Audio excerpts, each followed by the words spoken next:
I want you to picture something for me. You are 18 years old. You are alone in your house. It is past midnight, and everything is quiet, the kind of quiet that doesn't feel peaceful, it feels held. Like the house itself is holding its breath, like the walls are waiting. And then somewhere above your head, in the dark upstairs hallway, a door clicks shut. You didn't close that door. You've been hiding in the garage for the last 10 minutes, crouched behind your dad's car with your knees pulled to your chest and your phone pressed against your ear, whispering your address to a 911 dispatcher in a voice so small and so tight that it doesn't even sound like your own. You haven't moved. You haven't made a sound. You've barely allowed yourself to breathe. But upstairs, in your parents' bedroom, two men you have never seen before in your life are standing in the dark, waiting, not for you. They don't care about you. They came here for something else entirely. They came here for your parents. And the only reason they haven't found you yet is because you made one very quiet, very deliberate choice about 45 minutes ago. A choice you almost didn't make, a choice that I genuinely believe saved your life. This is the story of the night two strangers broke into my house, climbed the stairs to my parents' bedroom, and waited.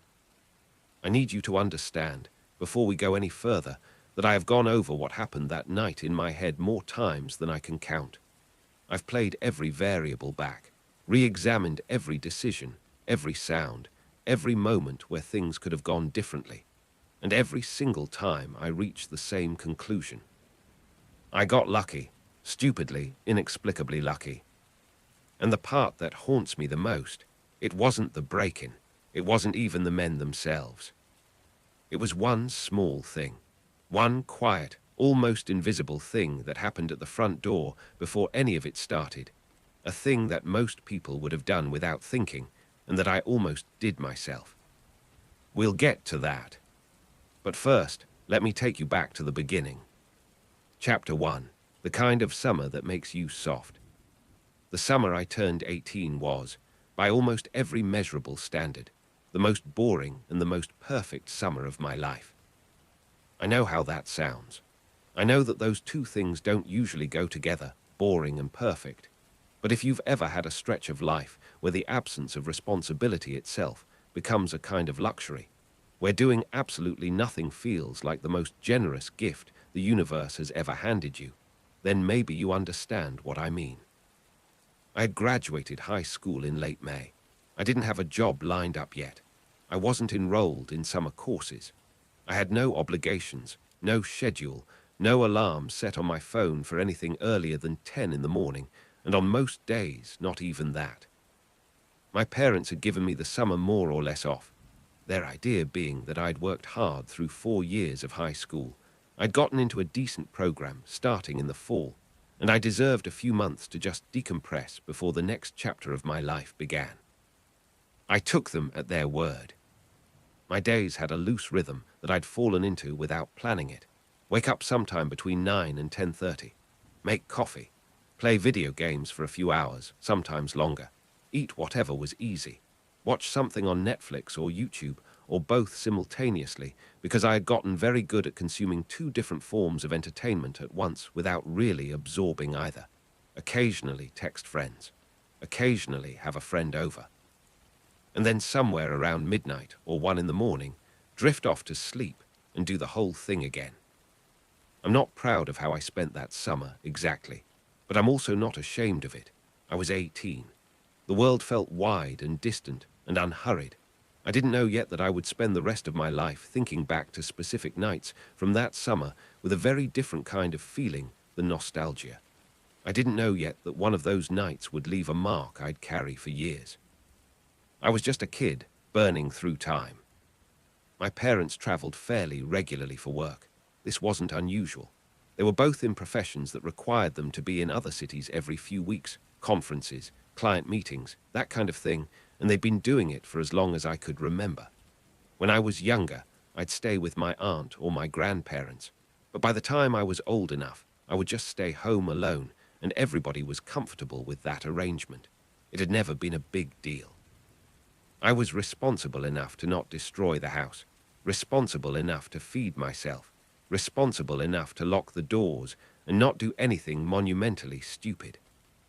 So when my parents told me they'd be out of town for 3 or 4 days, I nodded, asked when they were leaving, and went back to whatever I was doing. I wasn't worried. I wasn't anxious. If anything, I was looking forward to it, not because I wanted them gone, but because there's something about having a whole house to yourself that feels like a small, private kind of freedom. You can eat cereal at 2 in the morning standing over the sink and nobody asks questions. You can leave your shoes by the front door instead of putting them in the closet. You can watch whatever you want on the television in the living room without having to check if anyone else is using it. Small things, harmless things, the kinds of things you don't even notice you're enjoying until they're gone. They left on a Tuesday. By Wednesday evening, I had completely settled into my solo routine. I'd played video games most of the day, talked to a friend on the phone for about an hour in the late afternoon, eaten a bowl of pasta I'd made myself for dinner, and had landed on the couch by around 9 or 10 that night with my phone in one hand and the TV remote in the other. I was watching a show I'd already seen before, one of those long-running serialized dramas that I'd been cycling through for the second time that summer because I found comfort in already knowing what was going to happen. There's something about rewatching something familiar that functions almost like white noise. It fills the room without demanding anything from you, and you can let your mind wander without losing the thread. I had no idea that within the next 2 hours, my mind would be doing anything but wandering. I had no idea that 2 men were already making their way toward my house. It happened around 11, maybe closer to midnight. I'm genuinely not certain of the exact time because I wasn't looking at my phone when I heard it. What I remember is that it was late enough to be strange, and late enough that when it came, something in my body responded before my brain had time to process it. A knock at the front door. Not a frantic knock, not the kind of panicked, rapid-fire knock that immediately communicates emergency. This was something more measured. 3 slow, deliberate knocks, evenly spaced, with the kind of patience behind them that somehow made it worse than if it had been frantic. Frantic makes sense at midnight. Frantic means something happened, a car accident, a medical situation, a neighbor who locked themselves out. Frantic has a logic to it. This wasn't frantic. This was 3 knocks that said, "I've been here before. I know someone is home. I'll wait." I sat up from the couch. The show was still playing, some dialogue between 2 characters I now have absolutely no memory of, and I reached for the remote and hit pause. The room went quiet. I stayed still for a moment, just listening, waiting to see if the sound would come again, or if I'd imagined it, or if it would be followed by a voice saying something that made sense. It wasn't followed by anything. Just silence and the faint ambient sounds of the house. The low hum of the refrigerator from the kitchen, the soft tick of a clock somewhere down the hallway, the almost inaudible whisper of the air conditioning cycling on. I stood up and walked toward the front door. And here is the moment I need you to pay very close attention to, because this is the decision I was talking about. The almost invisible, nearly automatic thing that I almost did without thinking. The natural thing, the thing most people do, the thing I had done 1,000 times before without a second thought, would have been to simply reach out, turn the knob, and open the door.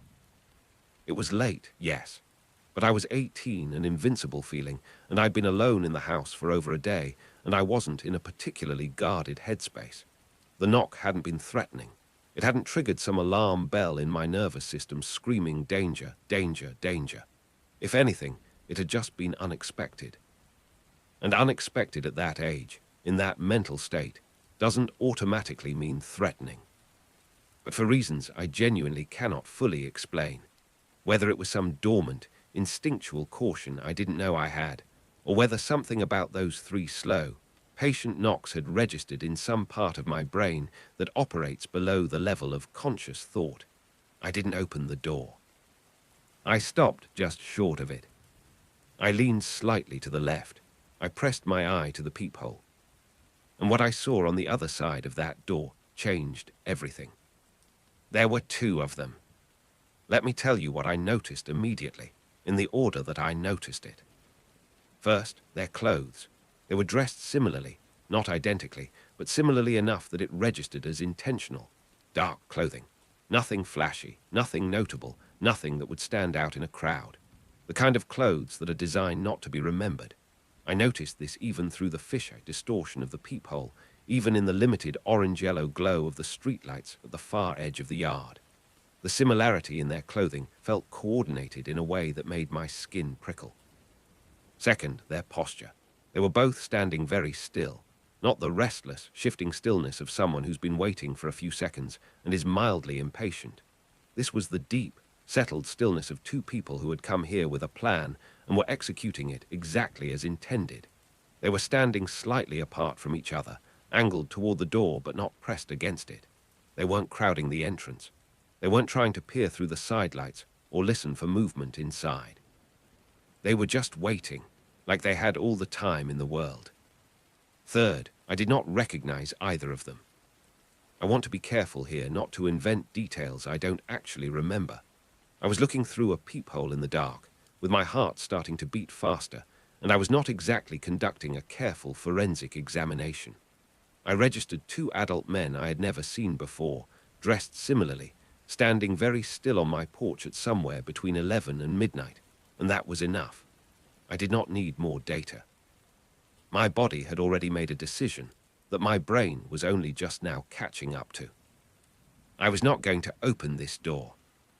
I stepped back from the peephole. I didn't make a sound. I stood in the dim hallway with the show still frozen on the television in the other room, and I just thought for a moment about what to do.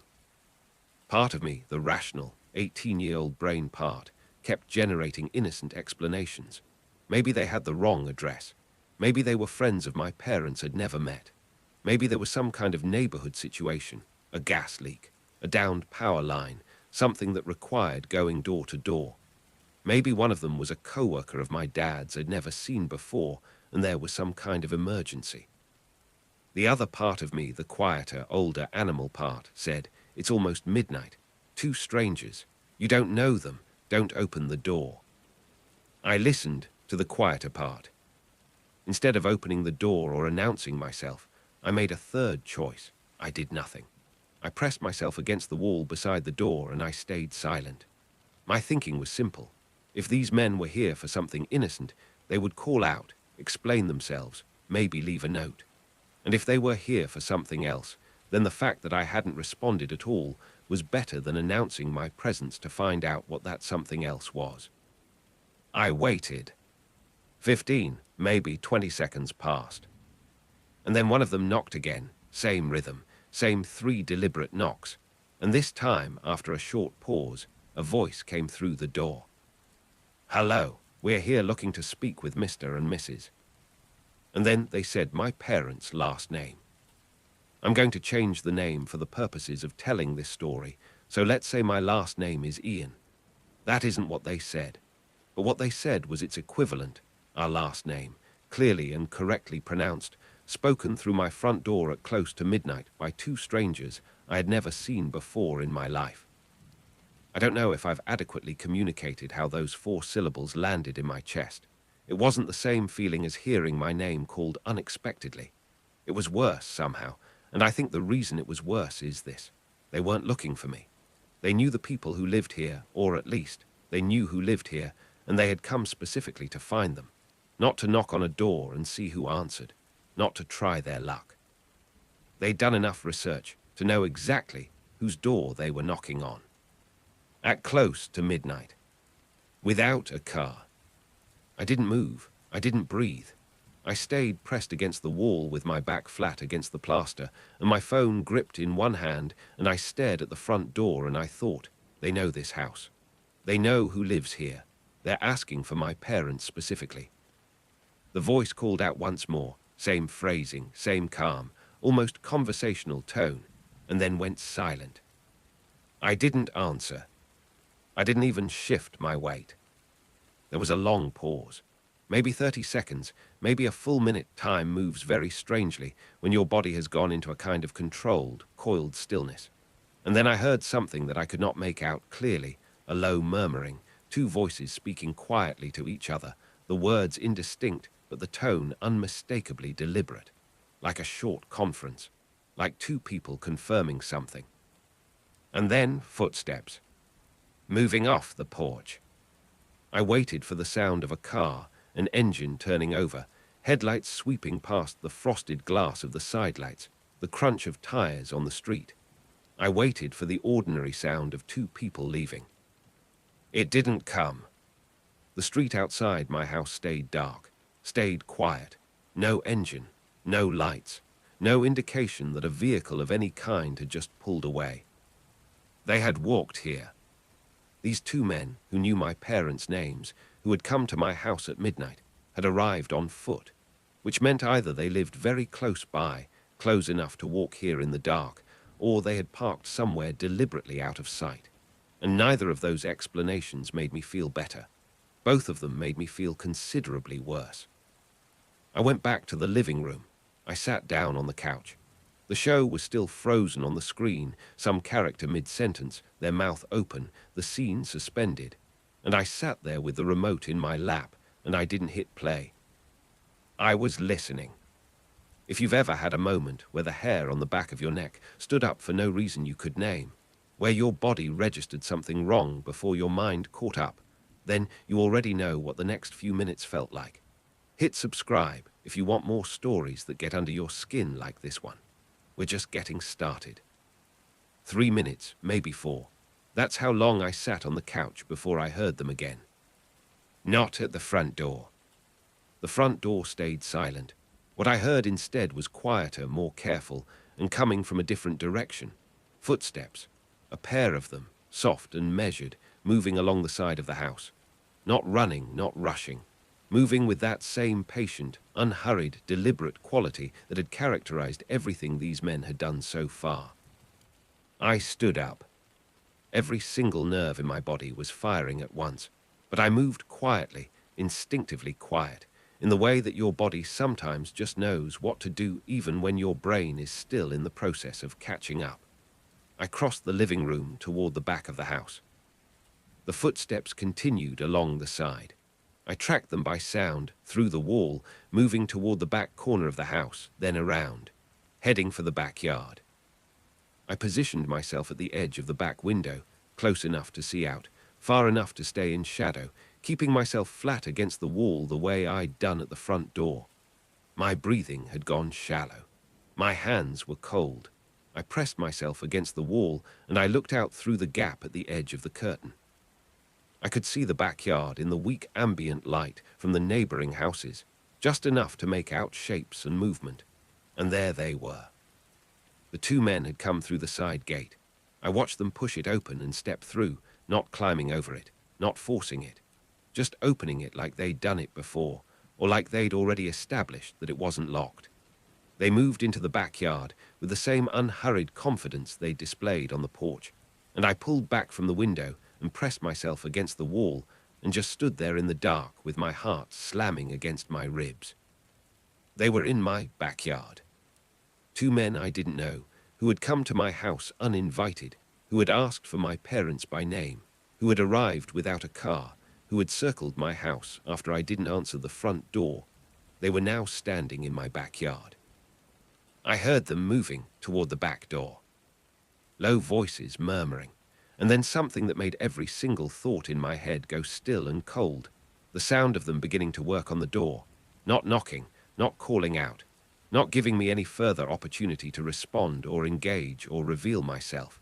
Just working, methodical, focused sounds, the kind that mean only one thing. They were going to come inside. I made my choice in less than a second. I turned away from the window. I moved through the kitchen, fast but quiet, no running, no slamming, no sounds that would carry. I crossed to the door that led from the kitchen into the garage. I opened it as slowly as I dared, slipped through, and pulled it shut behind me with both hands, controlling the latch so it didn't make a sound. I was in the garage. Dark and cold, and smelling of motor oil and old cardboard, and the particular dry dustiness of a space that doesn't get used enough. My dad's car was parked inside. I moved around to the far side of it and crouched down between the car and the wall, making myself as small as possible in the deepest shadow I could find. I pulled out my phone, screen brightness all the way down. I dialed 911. The dispatcher's voice was calm and even. I kept mine as close to that as I could manage, which was not very close at all. I told her my address. I told her there were two men who had come to my front door asking for my parents, that my parents were out of town, that I was alone, and that the men were currently in my backyard attempting to break through the back door. She told me to stay where I was and stay on the line. And then, maybe 30 or 40 seconds after I'd finished giving her my information, I heard it. A loud, sharp pop. Not an explosion, not a gunshot. The specific, percussive sound of a door seal giving way, a lock surrendering, a barrier between inside and outside ceasing to exist. The back door had opened. They were in the house. I need to stop here and tell you something about the particular quality of sound. When you know someone is inside a house, you are also inside. When you know it is not supposed to be happening. When you understand that the footsteps you are hearing through walls and floors and ceilings belong to people who have broken in. It is not like any other kind of sound. Every footstep has a weight to it that goes beyond the physical. You hear two men walking through a kitchen that you ate breakfast in this morning, that has your dishes in the drying rack by the sink, that has a coffee mug with a hairline crack you've been meaning to throw away sitting on the counter. Two men who have no business being there walking through it, and the sound doesn't just register as auditory information. It registers as a kind of violation. Like a hand reaching through a wall and closing around something private and squeezing. I held my phone against my ear, and I stayed crouched behind my dad's car, and I listened. They had come in through the back door, and they were moving through the kitchen. I could hear it, the particular creak of those floorboards that I knew intimately, that I'd walked across 10,000 times, that I knew meant someone was moving from the door toward the hallway. They weren't running. They weren't rushing. They were moving with the same controlled, purposeful pace that had characterized everything they'd done tonight. Into the hallway. Toward the stairs. I heard them reach the bottom of the staircase. I heard the soft, rhythmic sound of two people ascending, 1 step, 2 steps, the particular pattern of weight distribution that told me they were climbing in single file. I heard them reach the top landing. I heard the brief silence as they paused, and I imagine surveyed the upstairs hallway. And then I heard one of them move toward my parents' bedroom. A door opened. 2 sets of footsteps entered the room. The door closed.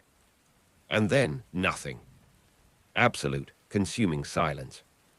No voices. No sounds of drawers being opened or closed. No sounds of anything being moved or searched or taken. No sounds that would indicate a robbery in progress. No efficient, purposeful ransacking of a house by people who wanted valuables and wanted to leave quickly. Just silence. The silence of two men standing in a dark room. Waiting. I have to be honest with you about those 10 minutes, because I think it would be dishonest, and also somewhat absurd, to describe them as anything other than what they were, which was some of the longest and most terrifying minutes of my life. Not because anything was happening, because nothing was happening. And somehow the nothing was worse than something would have been. If there had been noise, if there had been loud, chaotic, violent sound, some part of my brain would have had something concrete to process, something to respond to, a threat with a shape and a direction. Instead, there was only silence, and silence leaves too much room for imagination.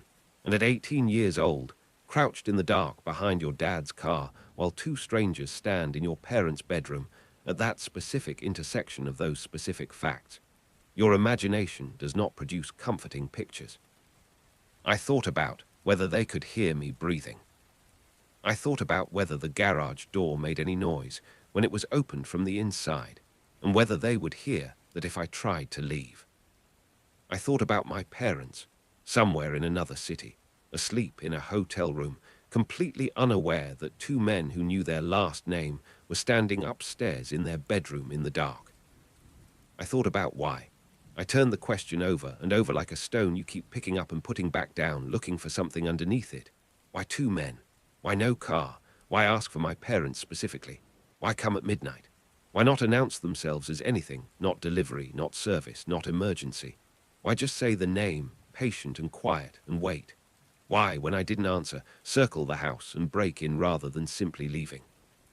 Why go upstairs instead of anywhere else in the house? Why go straight, with no deviation, no hesitation, no exploration, straight to the bedroom?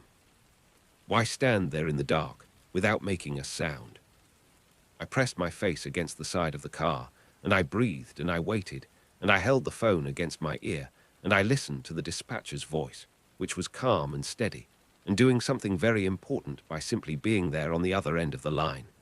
The presence of another human voice, even a voice I didn't know, was the one thing keeping me tethered to a version of reality in which this was manageable, in which help was coming, in which I was not completely alone. The 911 dispatcher told me police were on the way. She told me to remain where I was. She told me not to make any sounds. I nodded, which was useless, and then said yes very quietly, which was better.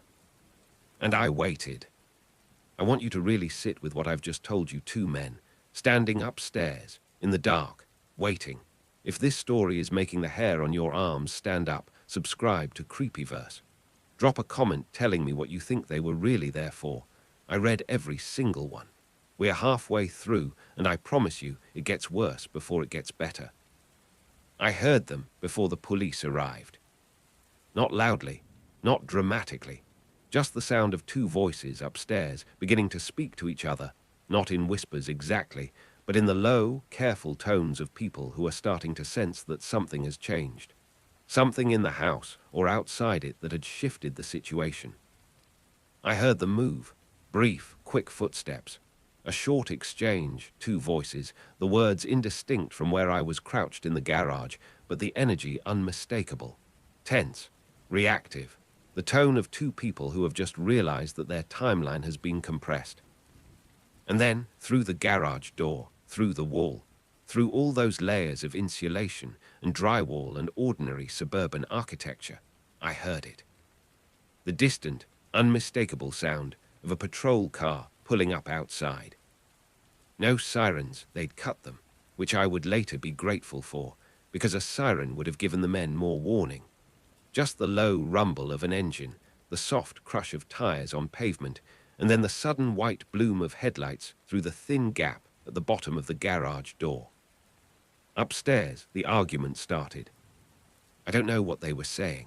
I don't know whether one of them wanted to run and one of them wanted to stay, or whether they were arguing about how to handle what was clearly about to happen, or whether it was something more complicated than that.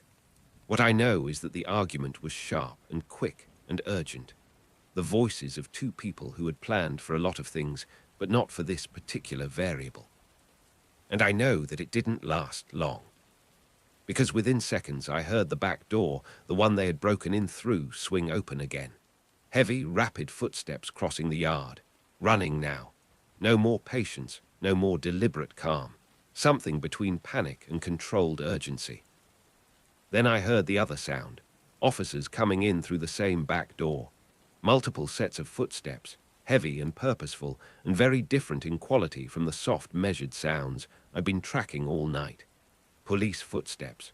Moving fast, moving up the stairs, moving through the house with the specific weight of authority. And then, cutting through all of it, a knock on the garage door. Not the measured, 3-beat knock from earlier. A direct, firm, professional knock. This is the police.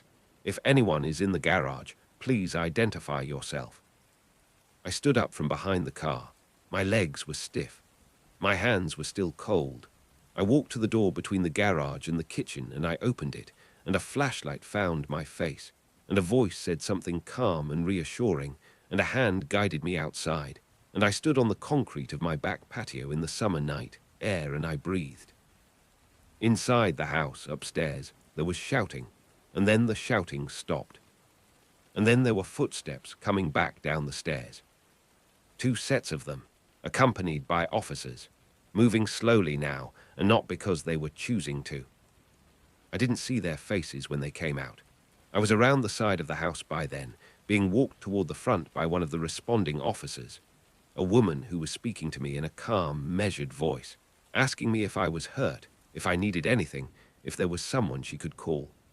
I answered all of her questions and tried to make my voice sound more stable than it felt. Out front, one of the patrol cars had its lights going.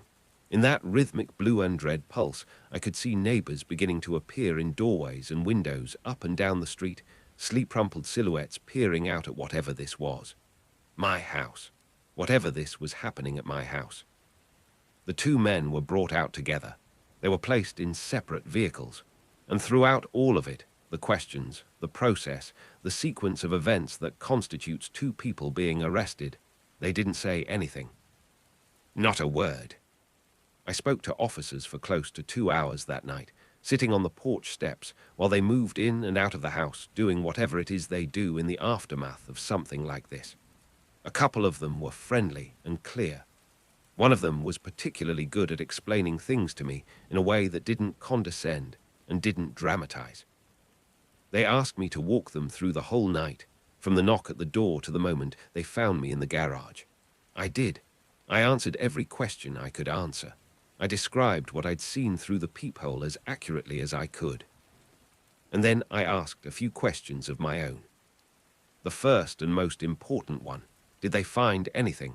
Was anything taken? What were they doing upstairs? The answer to the first two was no. Nothing had been taken. Nothing had been disturbed in any way that indicated a search for valuables. The house, apart from the back door, was intact. The third question, what were they doing upstairs, didn't have a clean answer.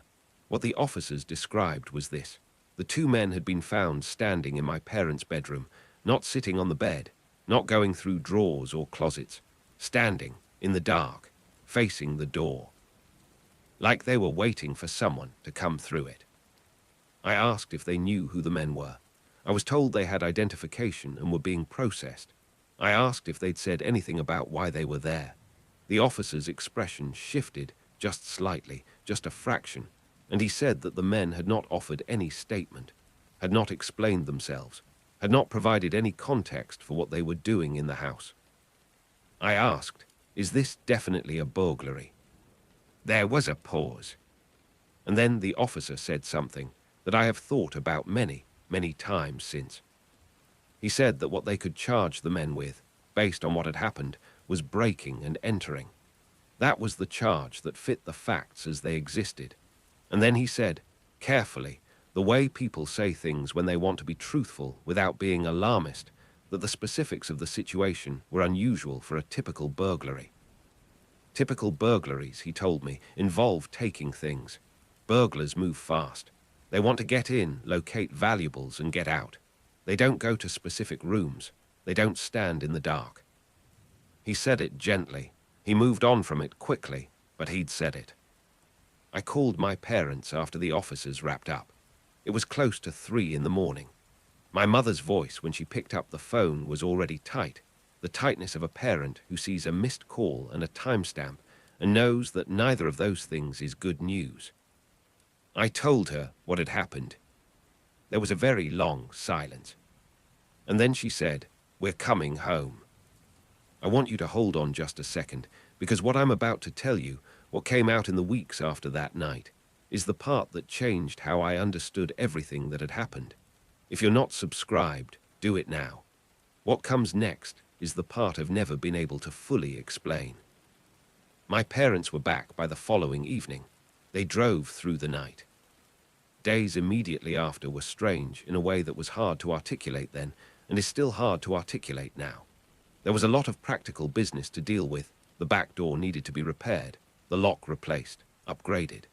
A security system was installed. A camera went up at the front of the house, and another at the back.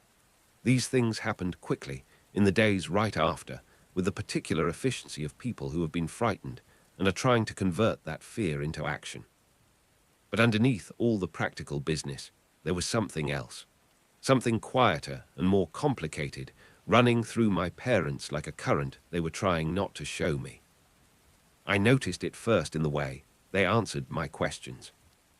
When I asked if they knew who the men were, whether the names that had been obtained during processing meant anything to them, there was a beat before the answer, a fractional hesitation. And then my father said no, carefully, and my mother agreed, and neither of them quite met my eye when they said it. I noticed it in the way they talked to each other when they thought I wasn't listening. Brief, low exchanges, not arguments exactly, but the kind of conversation that has weight and history behind it. The kind that doesn't start in the middle of a crisis, but that a crisis brings to the surface. I noticed it in the calls my dad started making. Private calls in his office with the door closed that went longer than most of his work calls. The kind where you can't hear the words, but you can hear the quality of the voice, measured, controlled, the specific flatness of someone who is being very careful about what they say. I'm not going to speculate about what those calls were about. I don't know. Even now I don't know, not really, not with any certainty. What I can tell you is that my parents had a life that existed before me, that continued alongside me, that I was not fully privy to in the way you're never fully privy to who your parents are as people separate from their role as your parents. And whatever that life contained, those two men had known my parents' names, had known our address, had come to our house specifically, had asked for them by name at the front door, and then, when they couldn't find them, had broken in and gone to wait in their bedroom. Not a robbery. Not a random act of opportunism. Something targeted, something intentional, something that required research or familiarity or both. Weeks went by. The case moved through whatever process these things move through. And in the end, the only charge that stuck was breaking and entering. That was it. That was all there was, legally, the physical act of having broken into the house. Without a statement from either man, without clear evidence of intent beyond the act itself, there wasn't enough to pursue anything more serious. They were charged, they were processed, and at some point they were out. I don't know where they are now. There is a question I've been circling ever since that night, and it's this: what would have happened if I'd opened the door? I've thought about it from every angle. I've turned it over in my mind the way you turn a very smooth stone in your hand. The same shape every time, the same weight, the same coolness against your palm. And I've arrived at different answers at different times in my life, depending on my mood, my age, what I know now that I didn't know then. Sometimes I tell myself the most optimistic version, that opening the door would have triggered them to give some explanation, real or fabricated, and leave. That they were there for something specific that had nothing to do with me, and that my presence would have been a complication they didn't want and would have avoided. That they would have apologized for the late hour, made an excuse, walked off, and come back when my parents were home. And then I think about what they actually did when I didn't answer.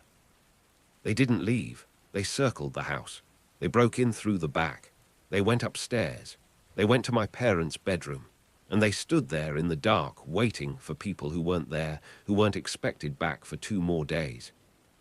That is not the behavior of someone who sees an obstacle and gives up. That is the behavior of someone who has a plan and executes it regardless of what variables present themselves. So what would have happened if I'd opened the door? I think I know. I think part of me has always known. I don't say this to be dramatic or to perform a kind of retrospective heroism. I say it because when I'm honest with myself, truly honest, in the way you can only be with yourself in the dark when you stop generating comfortable explanations, I know that those men were not going to be deterred by me. A teenager they hadn't expected to find in the house, a variable they hadn't accounted for, an inconvenience at best. At worst, something they would have had to deal with. The one thing I am certain of is this: every decision I made after that first knock, the choice to look through the peephole instead of opening the door, the choice to stay quiet instead of announcing myself, the choice to move to the garage and call 911 instead of trying to confront or flee, every single one of those decisions was right. Not because I am especially smart or especially brave, but because I was lucky enough to be cautious at the exact moments that counted. Caution is not glamorous. Caution is not the thing teenagers are generally praised for. But caution, that night, was the thing that stood between me and something I can't fully name, and I am grateful for it in a way that has never entirely gone away. I am not 18 anymore. I have a lot more years on me now, and a lot more experience, and I've lived in the kind of way that accumulates perspective, not always comfortably, not always neatly, but genuinely. I've had time to sit with what happened that summer and let it settle into a shape that feels like understanding rather than just the raw, unprocessed shock of a bad night. There are things I know now that I was too young to understand then. I know now that some of the most dangerous situations you'll ever find yourself in don't announce themselves. They don't show up with obvious markers, don't present themselves as the thing you've been taught to recognize as dangerous. They show up quiet. They show up patient. They show up as a knock at the door at midnight that is measured and unhurried and doesn't set off any obvious alarm bells. They are dangerous precisely because they don't look dangerous at first. I know now that the most important decisions you make in a crisis are often the tiny, almost imperceptible ones, the things that happen in the space between stimulus and response, the space where you could go one of two ways, and you go one of them almost by accident. The choice to look before you open, the choice to say nothing rather than something, the choice to move quietly rather than loudly to a place that is safer rather than more visible. These are not heroic decisions. They are small decisions. They are the kind you can only recognize as life-saving in retrospect, and that recognition is one of the strangest feelings I know. I know now that there are things my parents were never going to tell me. I've made a kind of peace with that. Parents have lives. Those lives have histories. Those histories have textures and complications that children, even adult children, are not owed access to. Whatever brought those two men to our door that night, whatever web of causes and relationships and decisions and consequences had its terminus in my parents' bedroom at midnight with two strangers standing in the dark. I have accepted that the full picture is not mine to have. What I have is the part I was in, my part, the cold porch, the peephole, the quiet, the garage, the 10 minutes, and the fact that I am here to tell you about it. I know now that the question isn't always what happened, it's what almost happened. And the distance between those two things is sometimes the width of a single decision. Sometimes it's thinner than that. Sometimes it's the half second it takes to remember to look before you open. For months after that night, there was one detail that I kept coming back to, that I couldn't let go of, that occupied the back of my mind in the particular, persistent way of unresolved things. The way they'd stood upstairs. Not sitting, not moving, not searching, standing, facing the door. An officer described it to me once, and I held on to that image because it felt like a key, like if I could just understand that one specific detail, the standing in the dark facing the door, then the rest of it would make a kind of sense, would resolve into a picture with clear edges and a definable shape. I've thought about it from a practical standpoint. Maybe they were listening. Maybe they were waiting to hear sounds that would tell them whether anyone was home. Maybe it was just the position you default to when you're waiting in a dark and unfamiliar room. But there's another explanation that I've thought about too, one that I didn't arrive at until I was older and had more context for how certain kinds of situations work. And it's this. Sometimes when you're waiting for someone specific, in a specific room, the most efficient position is standing. Because standing means you're ready. Sitting means you settle. Standing means you can move the moment the door opens. Standing, facing the door, that's not searching. That's not ransacking. That's preparation. That's the posture of an ambush. I don't know if that's what it was. I genuinely don't. But I know that my parents were supposed to come home in 2 days. I know that these men knew their names. I know that they went straight to the bedroom and stood facing the door and made no sounds. And I know that if my parents had come home on schedule to a house that appeared undisturbed and showed no signs of anything wrong, no broken lock, because the back door would have been pulled shut, no indication that anyone had been inside, I know what would have happened. My parents would have walked upstairs, to their bedroom, at the end of a long trip, tired probably, not on guard, not expecting anything. And 2 men would have been standing in the dark, when they opened the door. I want to say something about safety, because I think the word gets used in ways that make it feel abstract, and I want to try to make it concrete. Safety is not a condition. It's not a state of affairs you arrive at and then inhabit passively. Safety is a practice. It's something you do actively, in small increments, across thousands of individual moments, most of which feel trivial and some of which are not. Most of the time you look through the peephole and it's a neighbor or a delivery or a friend, and you open the door and nothing happens, and the habit feels like nothing more than a mildly paranoid quirk. And then one night it's not a neighbor, and the habit does everything. I'm not trying to turn this into a lecture. I'm not trying to traffic in the kind of generic, feel-good safety advice that you can find anywhere, and that tends to dissolve in the mind almost as quickly as it enters it. I'm telling you this because it's true, and because I know it's true from specific, personal, indelible experience. The habit of looking before you open cost me nothing. Ever, across every ordinary night, it was unnecessary. It cost me a half-second at most, every single time. And the one night it was necessary, it cost me exactly the same, a half-second, and it changed everything. There is also something I want to say to the people who, like me that night, are unexpectedly and suddenly in a situation they didn't plan for and can't fully understand. Something I wish someone had said to me before it happened, though I'm not sure I would have understood it then in the way I understand it now. You do not have to face an unknown threat. You do not have to open the door. You do not have to announce yourself or engage or try to resolve the situation through direct confrontation. The instinct to engage, to meet the thing head on, to not let it think you're scared, to show that you're not going to be pushed around. That instinct is understandable, and it is also sometimes exactly the wrong instinct. Sometimes the bravest and the most effective thing you can do is to be perfectly, utterly still, to create distance, to call someone who can help, to give yourself the one thing that matters most in a dangerous situation: time. Time is leverage. Distance is leverage. Silence, used correctly, is leverage. I had all three that night, and they were enough. It's been years now. My parents still live in that house. They installed a better security system. New locks on every door, the kind that are considerably more resistant to the approach those men used on the back door. Lights on timers in every room. A camera system with a live feed they can check from anywhere. None of these things are guarantees. I don't think my parents believe they are. I don't think they've lived in the uncomplicated ease of before, not entirely, not since that night, though they carry it differently than I do, and they carry whatever they know about the context of it that I don't know, and that weight must be its own particular kind of thing. As for me, I think about that summer night the way you think about any experience that left a mark. Not constantly, not obsessively, but it comes up.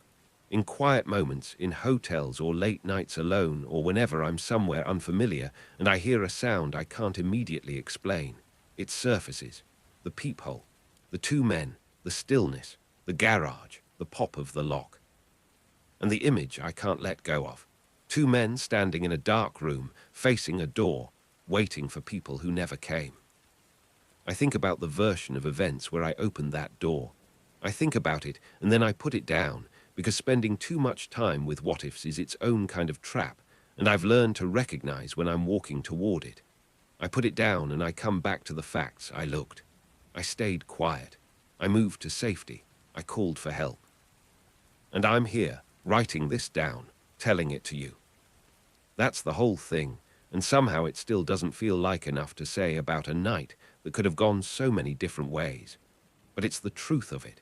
It's what happened and what didn't happen, and what the space between those two things looks like when you've had enough time to see it clearly. What I know, fully and without qualification, is this. The moment that mattered most that night lasted about half a second. It was the moment I reached for the door and then didn't open it. It was a pause, a tiny, almost invisible pause, the kind of pause that you would never know was significant while it was happening. And that pause is the reason I'm still here. Take care of yourself, lock your doors, look before you open. And if you're ever standing somewhere in the dark with your hand on a knob and something quiet inside you says, wait, listen to it.